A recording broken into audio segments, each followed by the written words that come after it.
Now that we've spent some time looking at absolute value equations, we're going to upgrade to DEFCON 4, and we're going to do absolute value inequalities. Well, I want you with a partner to consider here real quick. If you were told that the absolute value of some number f is less than 4, think about all the possible numbers that fit inside that. So go ahead and chat real quick. So far, one hypothesis is numbers less than 4 work. Okay, so if we were to think about that, 4, 3, 2, 1, 0, does negative 100 work? Does negative 100 work? So notice that negative 100 doesn't work, because if I do the absolute value of negative 100, I get 100. And is that less than 4? And the answer is no. So notice that 4 doesn't work, but 3 does, 2 does. Negative 1 would, negative 2 would work, negative 3 would work. Great, but notice that it stops. When it gets lower than a certain point, it also doesn't work. So notice that negative 4, but my value of f has to be greater than that. So notice what happens here. We have an upper bound and a lower bound. And so watch what happens with this. This splits into this. F is less than 4 and f, and let's look at this guy here. Down here is not less than anymore. Salud. Down here is now greater than negative 4. So walking through again what happens. This right here erases to get f less than 4. Now from here to here, what do? The f stays the same, the less than becomes greater than, and the positive 4 becomes a negative 4. So that is the process to split. The process to split is that. Now we solve if need be, and notice that f is already by itself, f is already by itself. So now we can actually graph this. If we recall how to graph this, we have a lower limit of negative 4, an upper limit of 4, a 0. I'm going to use open points at both of these, and the and is all about overlap. The and is all about overlap. So every number that's between negative 4 and positive 4, but doesn't include those numbers. So negative 3.999999 works. Negative 0.5 works. Positive 1 works. 3.8 works. But 4.1 does not work. So if I was to conceptualize what's happening here, positive 5 works, negative 5 works, positive 20 works, negative works. But notice what's now happening. This is excluding this problem over here. It's not the 4 and in between the negative 4 and 4. It's everything beyond the 2. So it's excluding. So watch this. One solution is this, or one part of the solution, is that f has to be greater than 4. So 4.1, 4.8, 56, 93, etc. Also, f has to be, what's its relationship to negative 4? Not greater. It has to be less than. But when we graph this, what word do we usually use? What word do we usually use? So it's right. Here I am going to say not 4, but everything greater. Not negative 4, everything less. And this uses the word or. In one scenario, we use the word and. In one scenario, we use the word or. Talk with your partner real quick. Is there anything you can abstract about the original problem that tells you when to use and when to use or? So watch this. Notice the absolute values on the left side. That symbol right there that I see is less than. When the absolute value is on the left side here, this symbol is greater. So, using with less than, we use the word and. With greater, we use the word or. So let's walk through the steps here with that information. The first step is going to be isolate the absolute value. No different. Same as before. And I'm going to abbreviate there. So So it looks like this. So you're going to have the absolute value of something, something, something is greater than or less than or equal to or something of something else, okay? So just the absolute value bars on one side. And we're going to focus everything on the left side. Now we have to split into two inequalities. Inequalities. One of them is positive, one of them is negative, and also on the negative, we need to flip the symbol. The inequality symbol switches direction. And there's one other thing to consider there. On the split, and I meant to give you more room on this, so my apologies when I built this. One other thing to consider. If you have the less than, use the word and. So if you have this or this, you're going to use the word and. If you have, and this is obviously spelled wrong, greater, it's actually greater with an ER, but if you have a greater or greater than or equal to, you're going to use the word or. We're going to solve each inequality because now there are two of them. And then, of course, we're going to check. And here we have options. We're going to check our solutions. And we're going to check them just like we did with a compound inequality. We'll just check one thing. And we're looking at probability, not perfection. So, let's... Check solution, but there's already a check. So, thank you. Check solution. All right. So, let's attack, kill, destroy. Example numero 5. Or delay.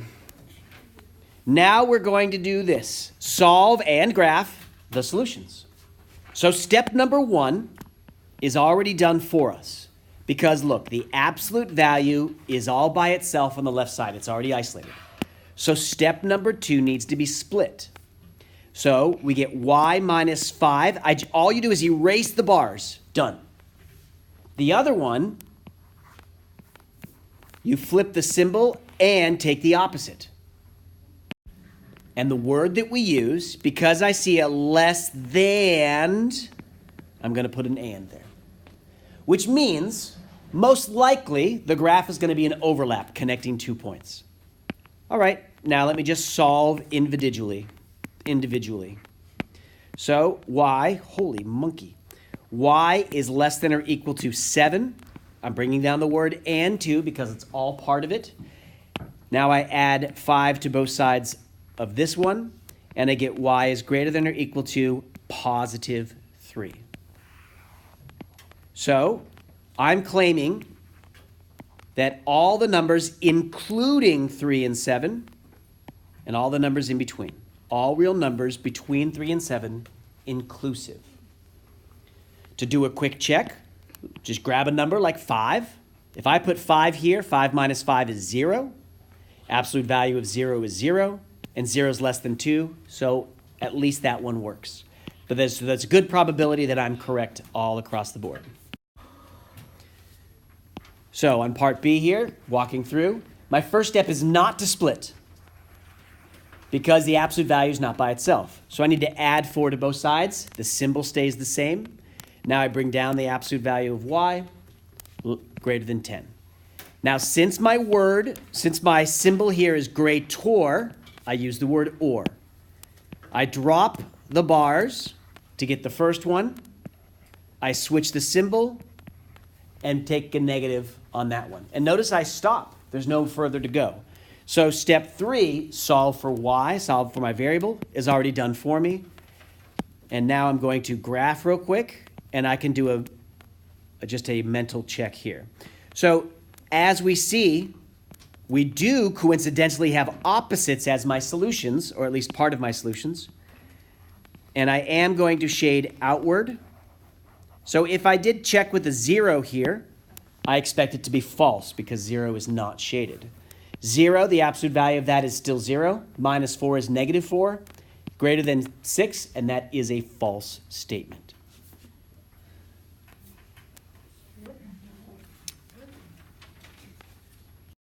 The first step here is not splitting because look, my absolute values are not all by themselves yet. I have this pesky little -4 multiplying. Now remember, the -4 does not get distributed in because it would be impaled upon this very thin stick, okay? So the -4 has got to find a different way to escape. So he's got to be divided by a negative on both sides. Beep, beep, beep, beep, beep, beep, beep, beep. Don't forget, dividing by negatives flips the symbol. So we divided by a negative there. Now I bring down the absolute value of g minus 7. Now my symbol has switched directions. Again, now it's greater. And I have a positive 4. Now my absolute value, as we can see, is by itself. Woohoo! So now I can split. And my split looks like this. G minus 4. I erase the bars to get exactly that. Greater means or. G minus 7, switch the symbol and take the opposite. My next step here, I need to add 7 to both sides. And while I'm at it, I'm just going to do it all across the board just to save a little bit of time. So G here is greater than or equal to 11, or G is less than or equal to 3. 7 minus 4 is 3. In graphing this, 11's over here, 3's over here. Feel free to throw a number in there if you'd like. Something like 6 is somewhere near the middle. Actually, 7 would be better there. Okay, now we open, nope, it's going to be a closed point at both of them. And greater than 11 is that way, less than 3 is that way. So if I did check with 7, my expectation is that 7 would not work. So let's see here. 7 goes here to get a 0. -4 times the absolute value of 0 is 0. Less than -16 is false. 0 is not less than -17. I expected it, so that's true there. So I'll walk through this problem here. Don't forget to bring down the negative or the opposite of the absolute value. And now, less than -18. Now we divide both sides by the -1, -1. And so I bring down the absolute value of t plus 11 is greater than, so don't forget, beep, beep, beep, boop, boop, boop, that we have to switch that symbol and we can become 18 here. And now we see from here, we can do our split and notice I did make a mistake here earlier. I transcribed this down improperly. So that's the original one. Now I have to switch that going to less than. All right, so now we've rectified that. The split says t plus 11 less than 18. And remember our super secret rule.